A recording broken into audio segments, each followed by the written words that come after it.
बाबल शहर की एक बदकार औरत मर गई तो उसके घर वालों ने उसे दफन तक ना किया बल्कि एक कूड़े के ढेर पर फेंक दिया। हजरत मूसा अलैहिस्सलाम जब कोहे तौर पर अल्लाह ताला से बातें करने के लिए गए तो अल्लाह ताला ने फरमाया, ए मूसा, बाकी बातें बाद में होंगी, पहले जाओ और मेरी एक कन्नीज की लाश कूड़े पर पड़ी है, उसे गुस्ल दिलाओ और इज्जत के साथ दफनाओ। हजरत मूसा अलैहिस्सलाम कोहे तौर से वापस आए और बाबल शहर में दाखिल हुए।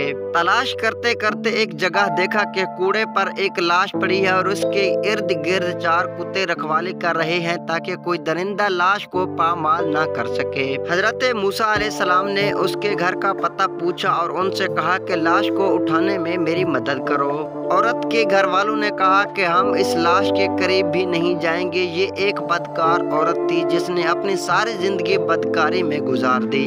पूरे शहर में कोई भी लाश को उठाने के लिए तैयार ना था। हजरत मूसा अलैहिस्सलाम ने अपने भाई हजरत हारून अलैहिस्सलाम के पास गए और कहा कि लाश उठाने में मेरी मदद करो। दोनों नबियों ने लाश को उठाया और फिर जब गुस्ल देने की बारी आई तो शहर की कोई औरत भी उसको गुस्ल देने के लिए तैयार नहीं थी।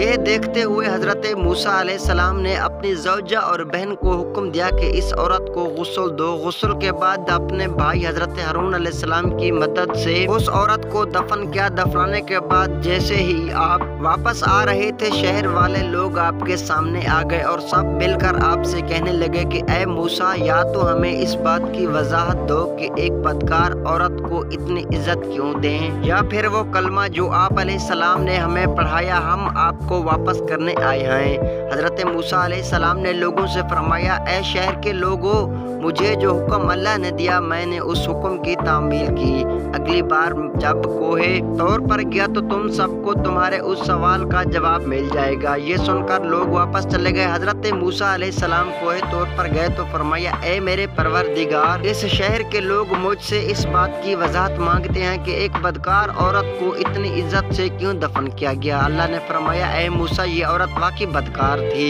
और इसकी सारी जिंदगी बदकारी में गुजर गई, मगर एक एक ऐसी जगह से गुजर रही थी जहां पर एक कुत्ता प्यास की शिद्दत से मर रहा था। इस औरत को कुत्ते की हालत पर नहीं मार गया। उसने पानी के कुएं से ही अपने कपड़े गीले किए और कुत्ते के मुंह में निचोड़ दिए। प्यासे कुत्ते के मुंह में जब पानी आया तो उसके तड़पते हुए जिस्म में जान आ गई। मुझे औरत की ये रहमत दिली पसंद आ गई और मैंने उसके सारे गुनाह माफ कर दिए और मैंने मौत के फरिश्ते को हुक्म दिया है कि इसकी रूह कब्ज कर डालो ताकि आइंदा बदकारी ना करे। जी तो प्यारे बहनों और भाइयों, आपने इस कहानी से क्या सबक सीखा है, हमें कमेंट बॉक्स में अपनी कीमती राय का इजहार जरूर देना।